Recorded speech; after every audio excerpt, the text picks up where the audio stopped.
Right. Yeah, thanks. Thank you to the organizers for giving me a chance to talk about how, deep learning in particular, this new wave of combining large data with convolutional neural networks has made an impact in various neutrino experiments, or in particular one, rather. But it all kind of started this work started to kick off around 2016 when one neutrino experiment called NOVA used a CNN to analyze neutrino interactions to get what type of neutrino it was, and help them select their events and actually increase the efficiency for the type of neutrino they're looking for by 30%, which is a really big gain early on.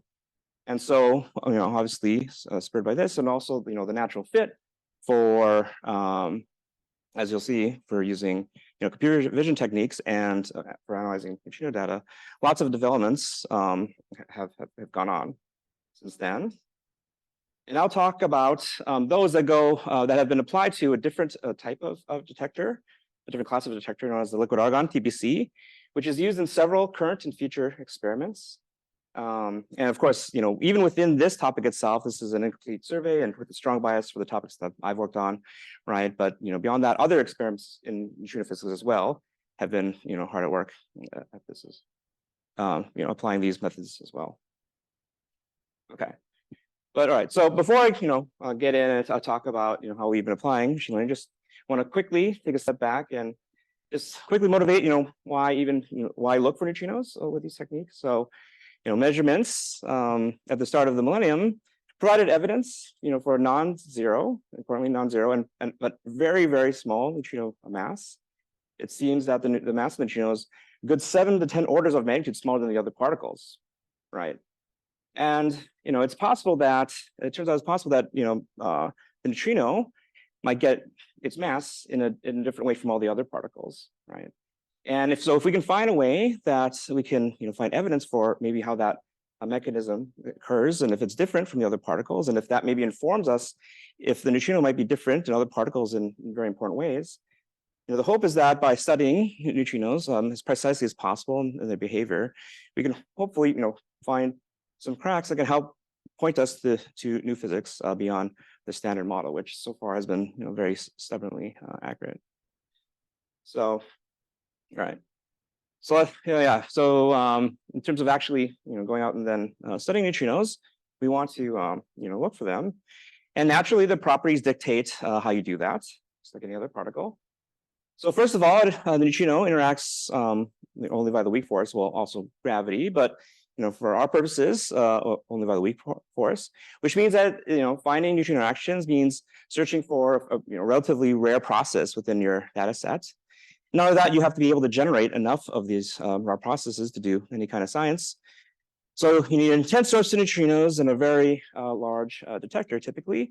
So an example here is an experiment that uses these class of detectors I'll talk about, the LArTPC, called DUNE, for the Deep Underground Neutrino Experiment. And so there's going to be large detectors like this one over here. There's a whale for scale, right? So very big.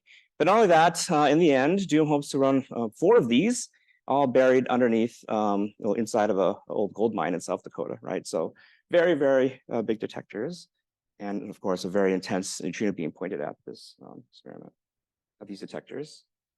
But not only that, the neutrino also has no electric charge, which means we have to observe it directly, right? So if you want to figure out the neutrino was there, you got to wait until it basically bumps into something and causes a mess, just like this goes here.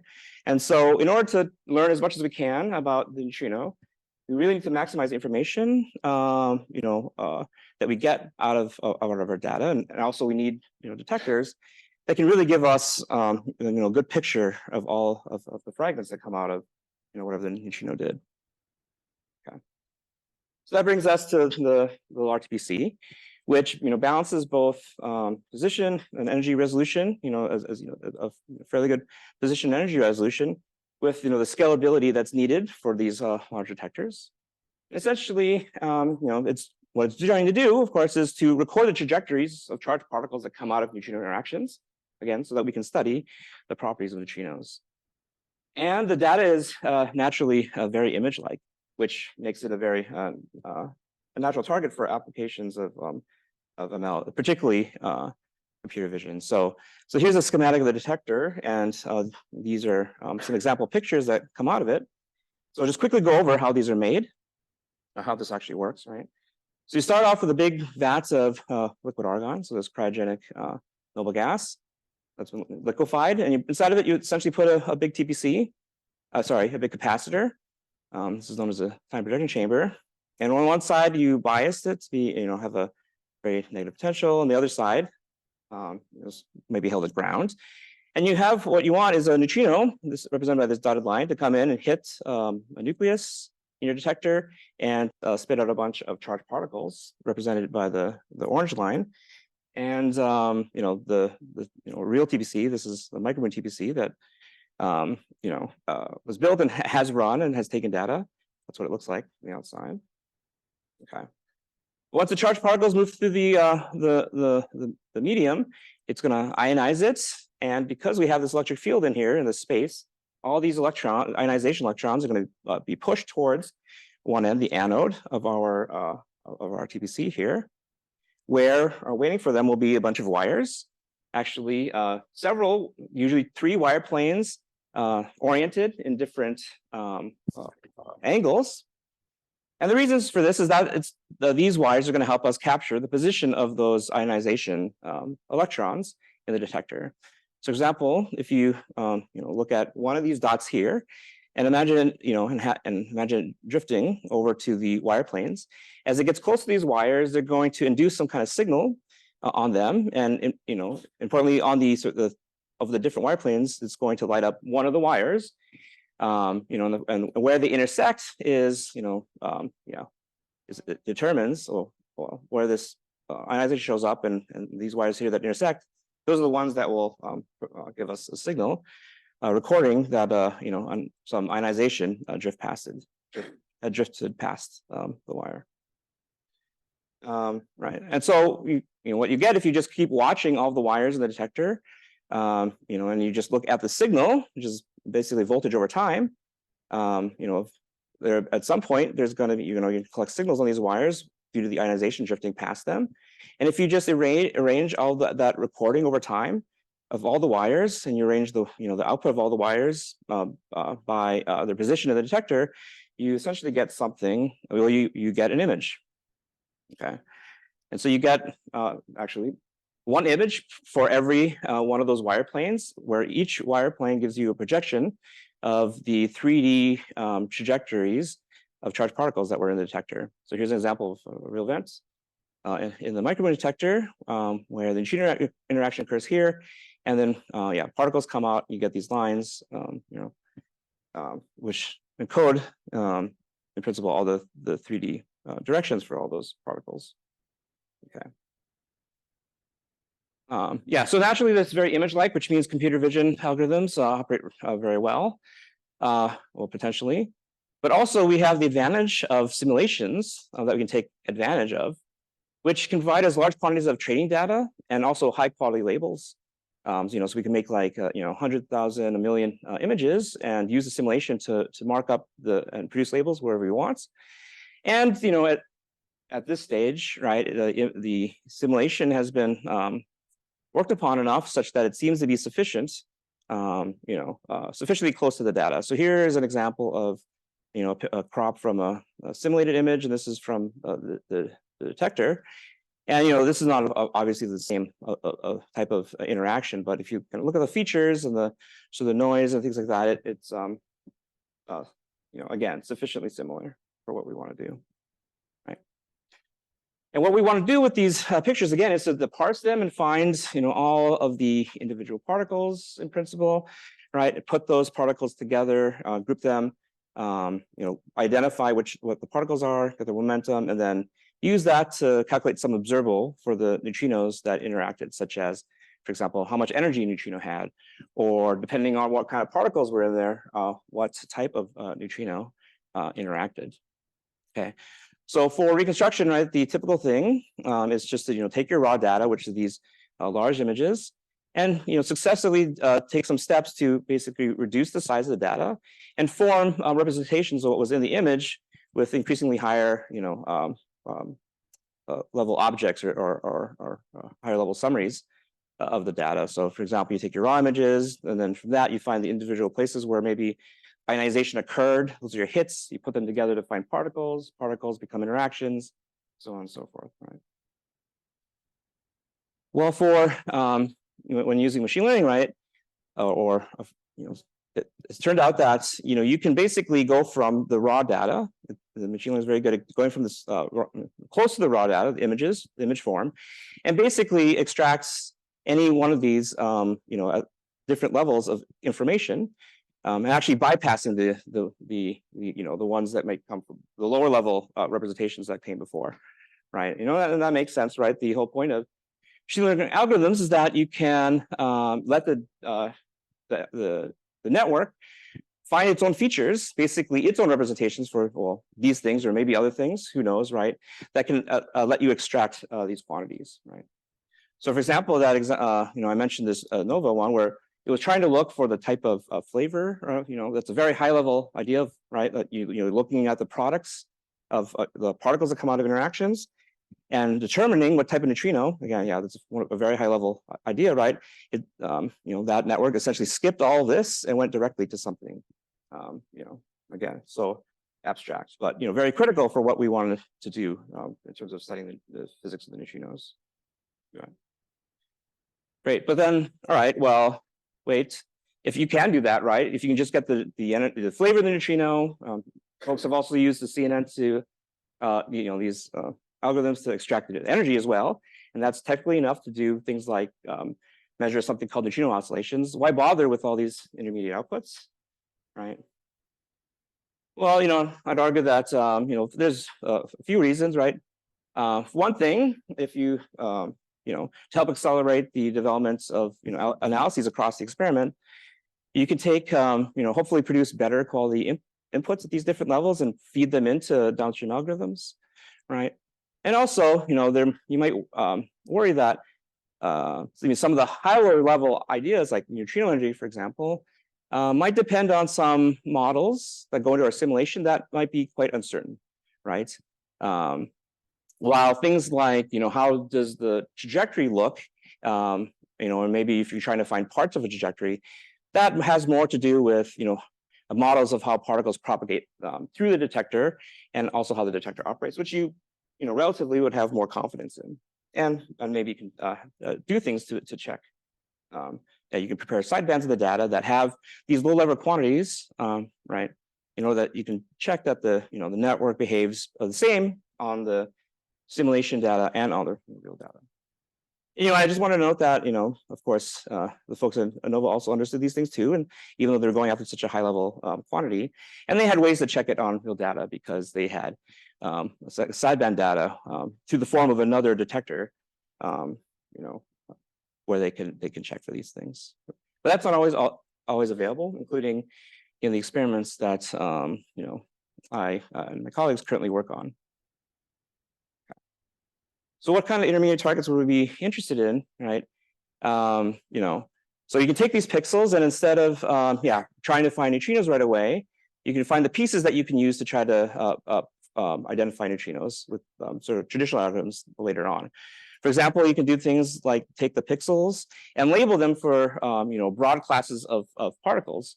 So for example, here's a picture of micro data, and there's a network that's been trained to label track-like particles, pixels from track-like particles in yellow here. Those are protons, muon, pions.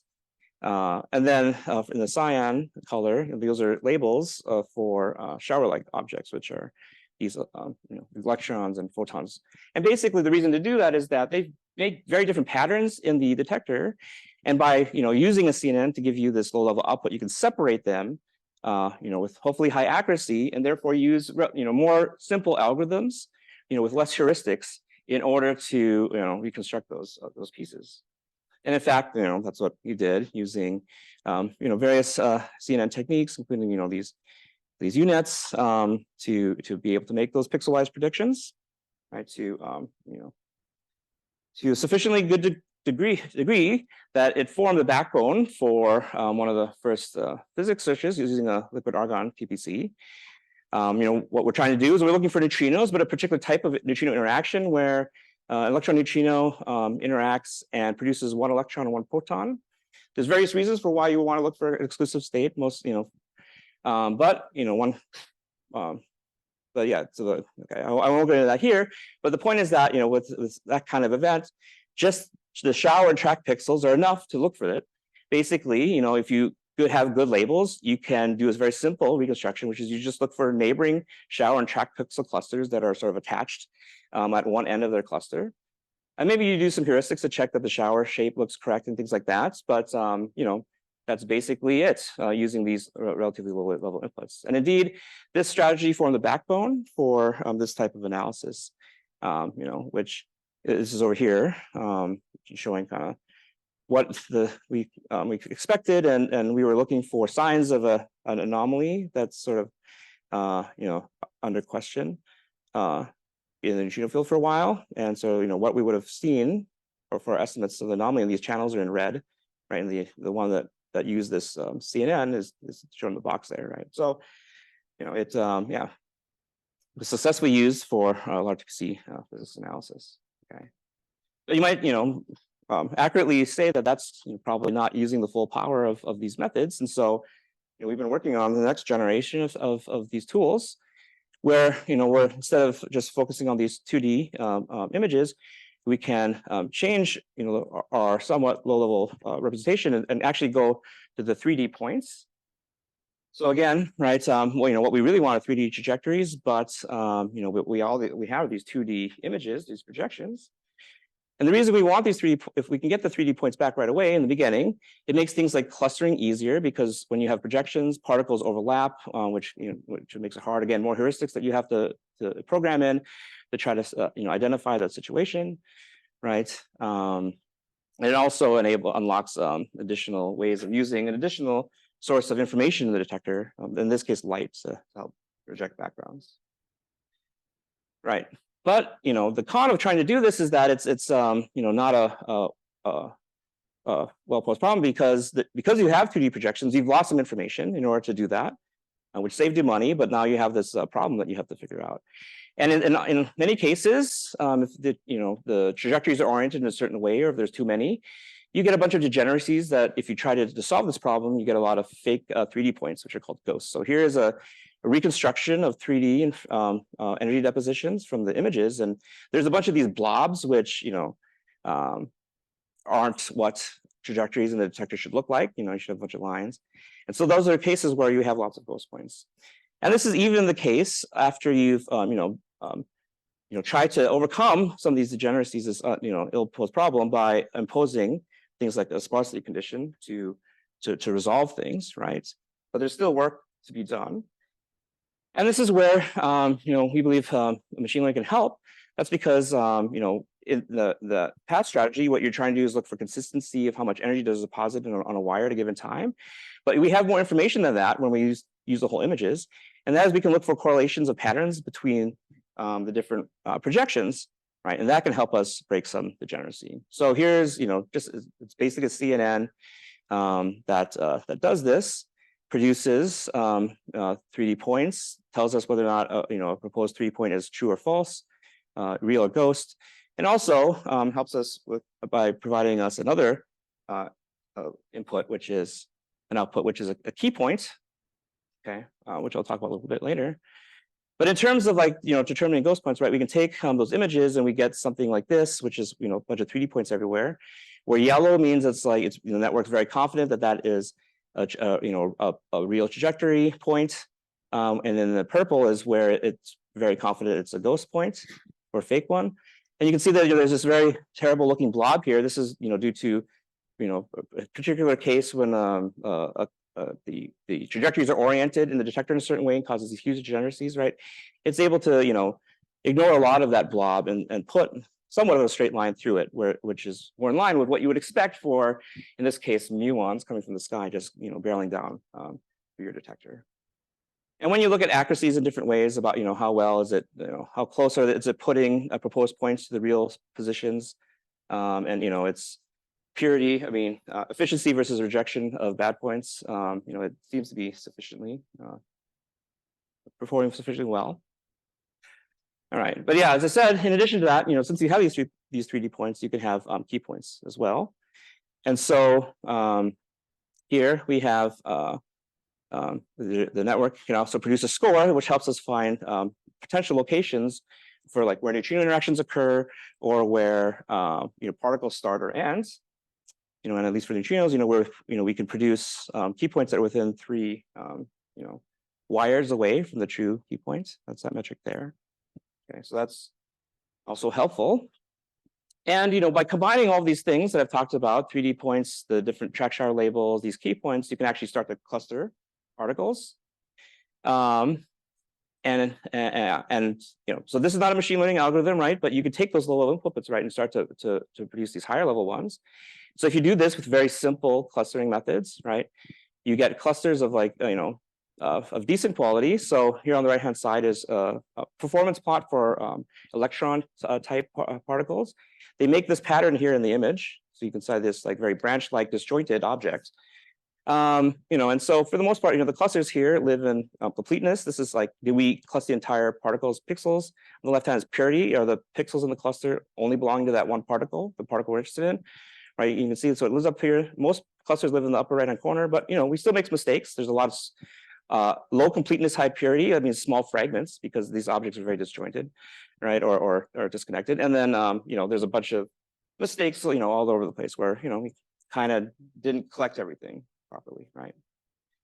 And so here, this is where a CNN can help us clean some of this up, right? So we can, again, take our images, take our 3D object, project back down to the images, and see what pixels correspond to that object. We take those images, put them through a CNN, but also, in addition to that, give it the rest of the neutrino interaction, what we believe is the neutrino interaction, so that it has some context to overcome some of these problems, right? Maybe we miss a part of the particle, but it can make up for that by looking at the context image, right?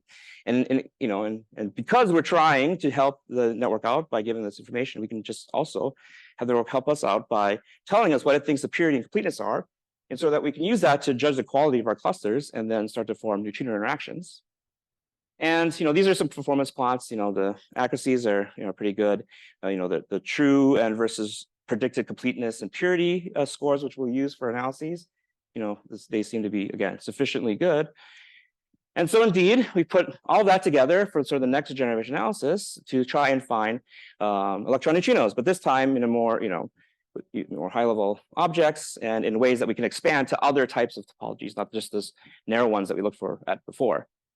So it turns out when you do this, it turns out the efficiency and purity for finding electron neutrinos is going to be, seems like it will be competitive with existing methods that are currently going to be run.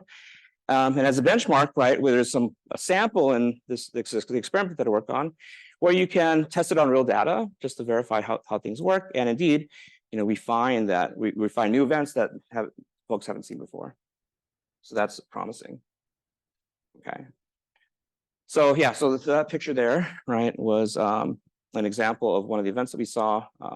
We're looking for electron neutrino events. I haven't explained what those exactly look like, but when they interact, they often produce an electron here, which is this thing here, and then here's a small proton that kind of came out of the nucleus when it got hit.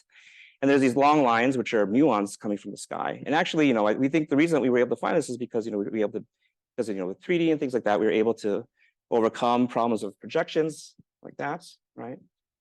But when you look at the 3D reconstruction here, you'll see there's like a little cluster for a proton and then the one for the shower. And it turns out there's a gap between the two of them, which actually is usually a sign that that particle is a background particle due to a photon, actually. But the advantages of sort of combining both 3D and 2D are evident here because you have these gaps in a few of the planes, and that's causing this 3D points to be missing. But in one of the planes, the images, back to your raw data, right? Why it's good to be able to have access. The information for the raw data is that, there's signs that actually those for whatever reason, though that trajectory in the other planes are missing, but this one's here, so that's actually a sign that it's an electron. So the CNN is able to override that. Okay. Right. And so, even, this part combines the non-traditional clustering part, and there's even more work to replace that with techniques, using graphs and things like that, such that this whole chain can be end-to-end deep learning. Okay. All right. So I think I'm out of time. So I think I'll just end there. So I guess, yeah, in conclusion, right, just as a small example of how machine learning is impacting the neutrino physics and entering into the analyses. The part I skipped was, most of the work that we've been doing is on reconstruction, targeting, again, all stages of neutrino event reconstruction. But there are new developments, the parts I skipped, and you can ask me about that, where it's targeting other parts of like an analysis workflow, including like simulations, where, generative networks might be important. And so if you want to hear more about, not only this kind of work, but work in the broad neutrino field, there's going to be a workshop where next week, where I'm excited to see all the different type of things that people have been working on, so you can catch that. Okay. Finally, I'll just end like if this data set seems interesting for whatever reason, for the things that you're interested in, there are public data sets for these. They're still small, and they're still we could do more to make robust things for folks to work on, but things do exist. Okay. Thanks.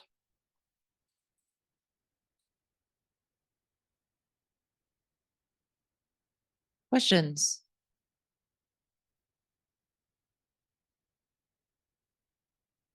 I guess I'll start with one. So do you notice any difference in the training sample size you need for 2D versus the 3D? Right. That's a good question. So normally you would need more with the higher dimensions, right? Because there's a larger variation of patterns and things like that. I don't have any quantitative. Just to say, I guess one way we kind of get a way around this,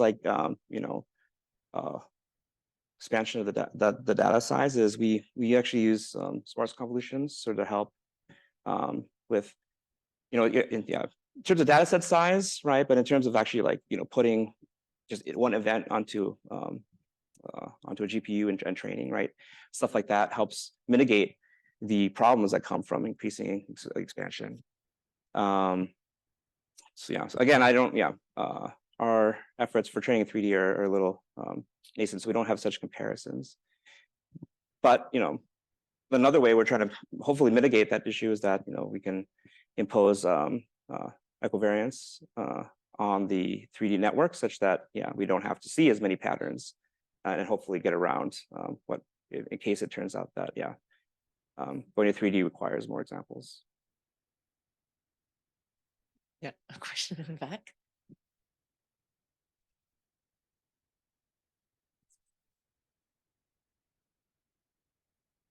Hi, Taritree. Thanks for the talk. I had a question. So when working with sort of like development data, so working with like JAWN simulated data, and then looking at like the reconstructed 3D tracks, like I guess like how good can you feasibly get it like to actually like look sort of like the actual particle tracks that you know to be simulating with JAWN, if I'm phrasing that question well enough. Yeah, basically how well can you reconstruct the actual trajectory through the detector? Given what you know about the detector, and then what are the things that are going to get triggered? Yeah, so in JAWN you can set the step size, for example, and there's a trade-off between sort of recording very small steps so that you get very accurate things, but so you can set that dial, and it's kind of set to be a little bit smaller, let's say like the wire spacing and things like that. But even so that's adjustable, and you have control over how well you can record that, right? If you're interested in the truth. But in terms of like how much it kind of matters about how well you have recorded information, right, in order to match, say, against the images, right? Any error for like recording the true 3D trajectory is going to be much smaller than sort of the loss of position information due to other effects in the detector, like you have this ionization cloud, and it's going to diffuse a little bit, and it's going to move around due to non-uniformities in the electric field. So yeah, those kind of errors are, probably making very, very accurate recordings of the true trajectories, probably not as relevant. Thanks.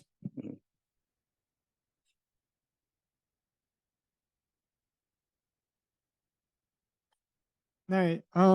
So in the LHC, there's become an obsession, or there's a lot of people looking at like anomaly detection or anomalous topologies.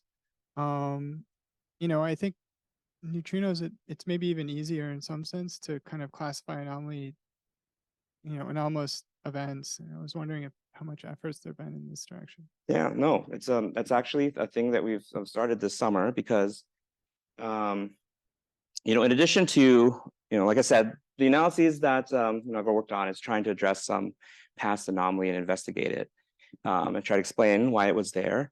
And one explanation is that it might be too many electron neutrinos in the detector for some reason, right? Depends on whatever reason you want, right? Exotic, not exotic, but and one explanation is that there are other particles that might create some exotic final states, which is like an E plus E minus pair, right? And and we've actually been looking at the Quack paper on a place to start to look into these kind of things because we as a Sudbury student look in the our central value Monte Carlo to see how many like E plus E minus pairs occur naturally in the neutrino interactions, and they're very rare, right? So they should be kind of like strange, right? And so so we're looking into seeing how much power that can give us, and also like we don't know like things like the mass, right, of the particles that would make these E plus E minus, right? So like these space of type of like combinations of showers or opening angles, how much energy they have, is kind of big, right? So it's to try to train an analysis on like different parts of this, you'd have to either have very large like different signal samples, right? Or like with what you're doing with the Quack, just like have sort of like a few representative ones, and hopefully that's enough to sort of guide the anomaly detection. Oh, thanks. Any other questions? All right, let's thank Taritree one more time. Thanks.